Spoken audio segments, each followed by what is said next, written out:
know this is a huge project and you get to film in a lot of cool places. What was the neatest part for both of you of making this series? I mean, picking up the torch on such a beloved franchise, like that's an honor. So like out of the gate, I mean, day one was so special for me. I was just to walk onto that set and feel like you were a part of something, you know, something that has already touched so many people and is so multi-generational.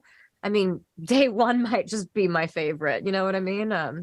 It was a really, really special journey. We traveled to a bunch of different places, historical landmarks. I think one of my favorites was the Alamo.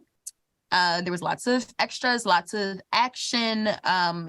And obviously we're going through like something major, right? Because it's National Treasure and every episode is an adventure of its own. So yeah, we were really able to do some really cool things this season for sure. Were there any facts that you guys learned that you didn't already know that surprised you? Real historical facts embedded within this story? The Chichen Itza, they Billy and her goons are start talking about this in one of the episodes where at a certain time of the day on a certain time of the year, where the sun hits, it actually creates a serpent down Chichen Itza. And I know that's sort of like general knowledge if you've been there and you know about Chichen Itza, but I thought that was really cool. I had no idea Graceland had a secret room.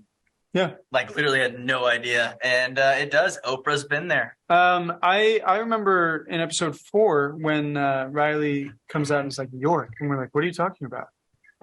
All of the Sacagawea history and the Lewis and Clark history, you know some of it, but you never really learn about, I never really learned about York, the enslaved man that was with them on the journey and saved their lives multiple times. And, you know, getting to highlight a person in history who hadn't been highlighted originally is really cool that what we get to do in the show. How similar or dissimilar would you say each of you are to the characters you play? I'm very much like Tasha. Zuri is tough. Yeah.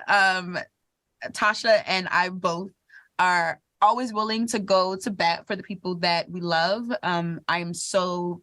Once I love you forever, and I'm on your team. And Tasha is the same way.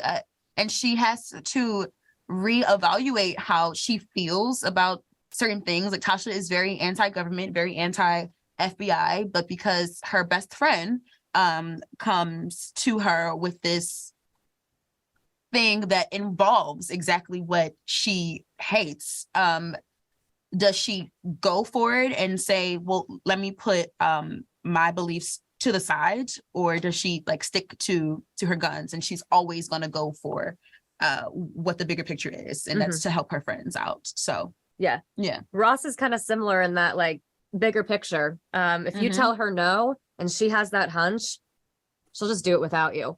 And I kind of have that headstrong personality as well. I'm also very type A, like Ross is. Very, very logic brained. So it was quite easy to step into those shoes. But both Agent Ross and Tasha have a lot more in common than they think. Exactly. You know, they're both incredibly headstrong, driven women.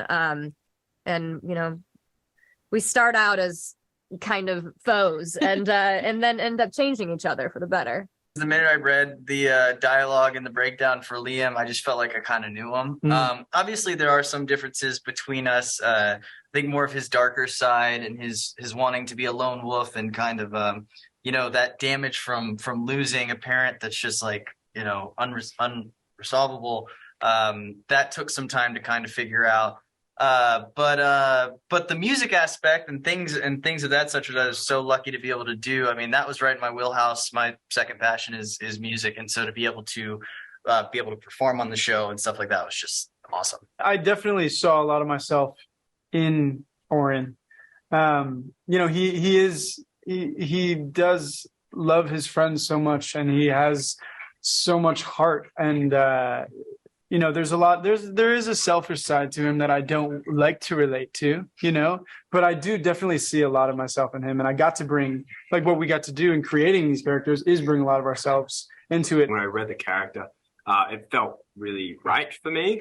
And I think, if it was 3 years ago, I would have said, like, we are nothing alike. But out of COVID, I became a creature of habit, and I really fell in love with a routine. And Ethan is a man of his routine and knowing what's going to happen the next day. And so in that aspect, it was fun to explore the new sides of me within Ethan. Thank you all so much. Congratulations again, and I hope you have fun at the premiere.